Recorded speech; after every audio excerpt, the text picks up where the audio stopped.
조갑제 TV 시청자 여러분 안녕하십니까? 2021년 12월 11일 밤 11시입니다. 12월 11일 밤 11시 1111이네요.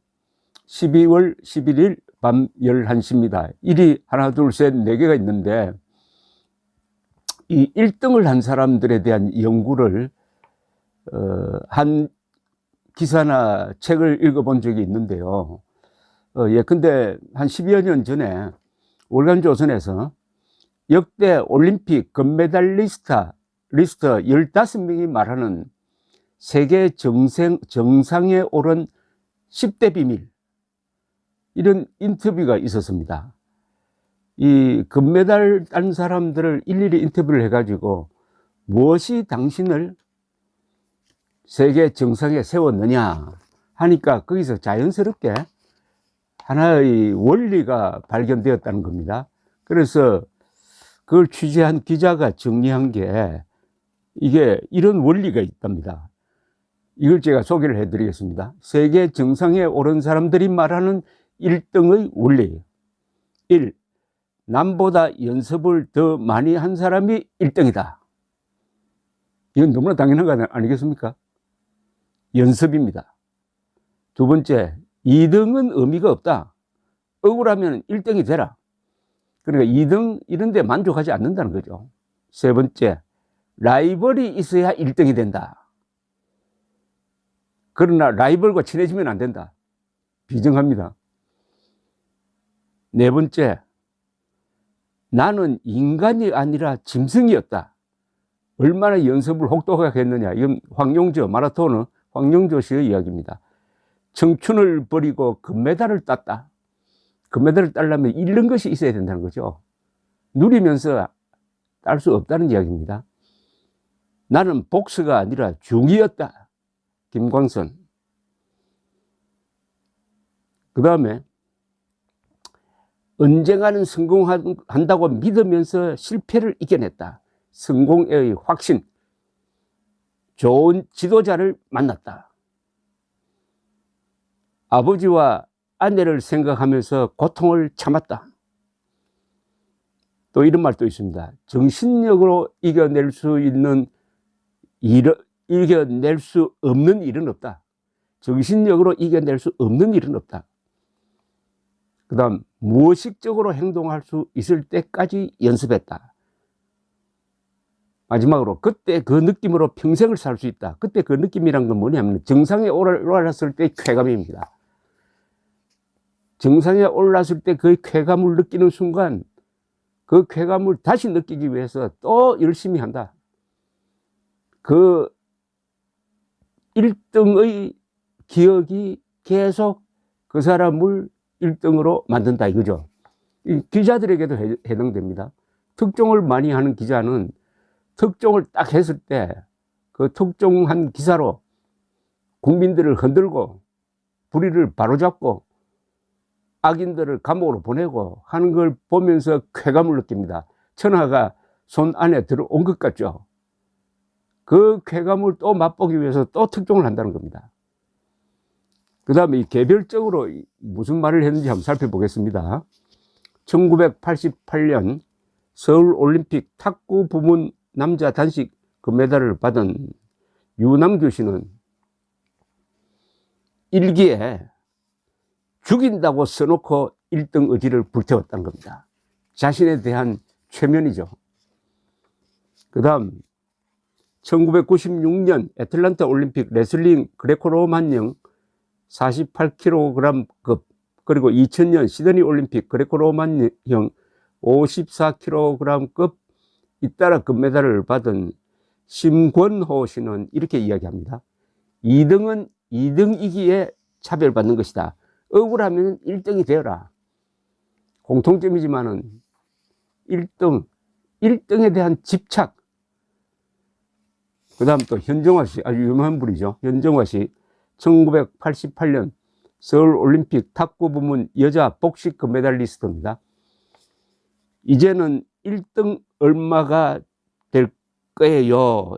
이제는 1등 엄마가 될 거예요. 무슨 말이겠습니까?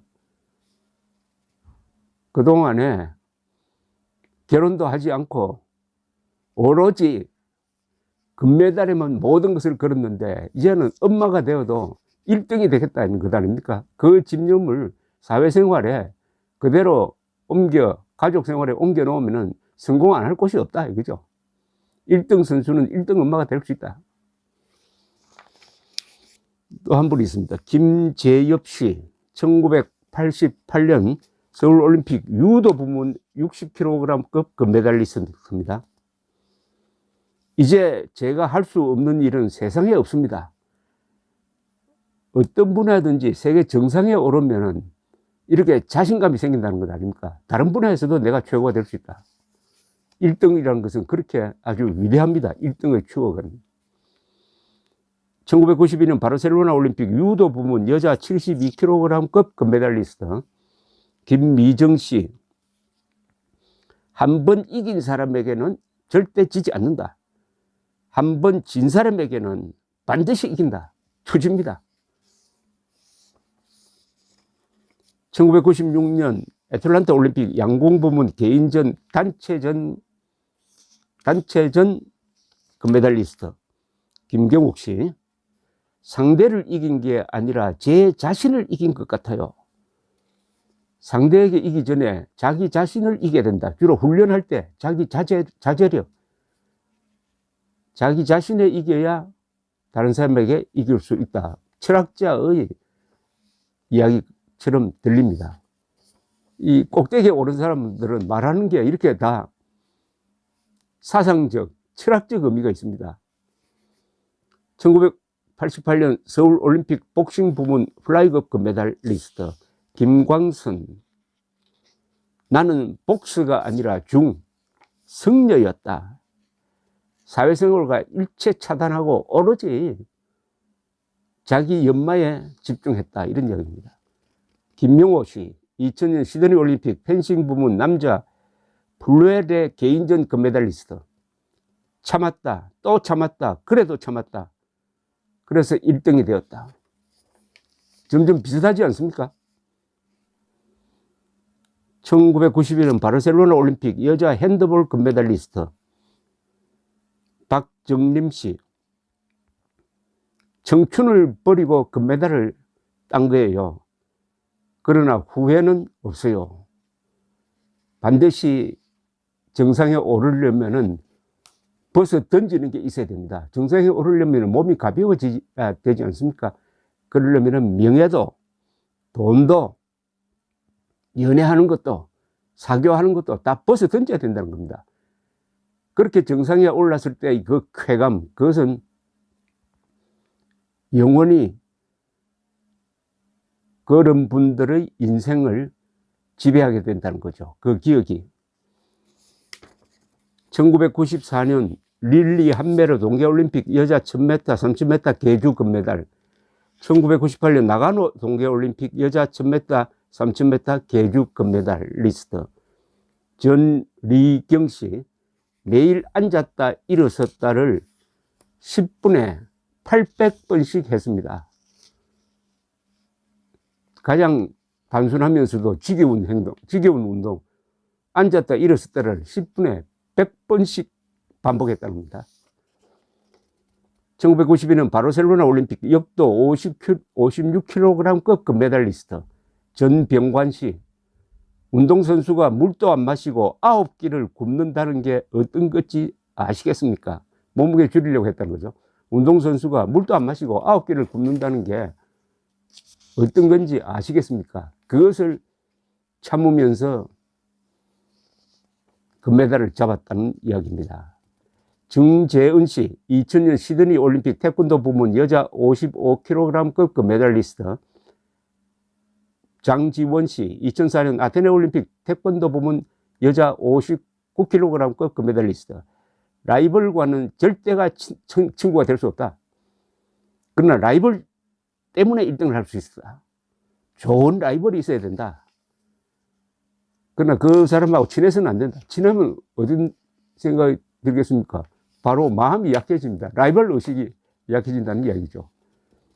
1992년 바르셀로나 올림픽 남자 마라톤 금메달리스트 황영조. 동물이었습니다. 제가 사람인 걸 잊고 뛰었습니다. 야성 투지. 1976년 몬트리올 올림픽 레슬링 자유형 62kg급 패드급 금메달리스트 양정모, 우리나라 최초의 금메달리스트입니다. 대한민국도 뭔가 할 수 있다는 걸 보여주고 싶었습니다. 이 경우에는 애국심입니다.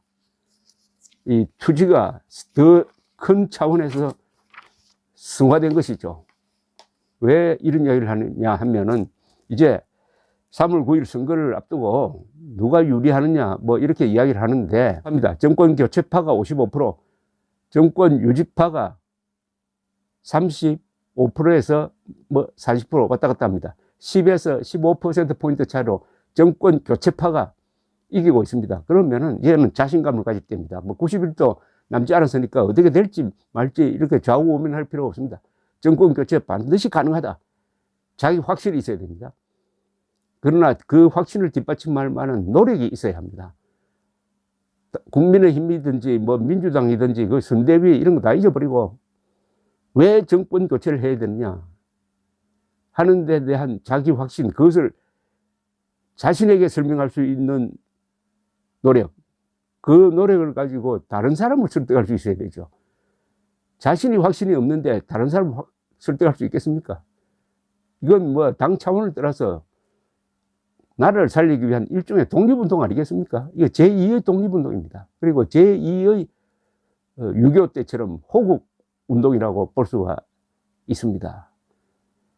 금메달리스트의 투지, 야망, 애국심, 이걸 가지고 정권 교체를 원하는 과반수의 국민들이 확신 덩어리가 될 때 내년 3월 9일은 어마어마한 표 차이로 이기는 대한민국이 다시 바로 서는 날이 될 것이라고 생각됩니다. 감사합니다.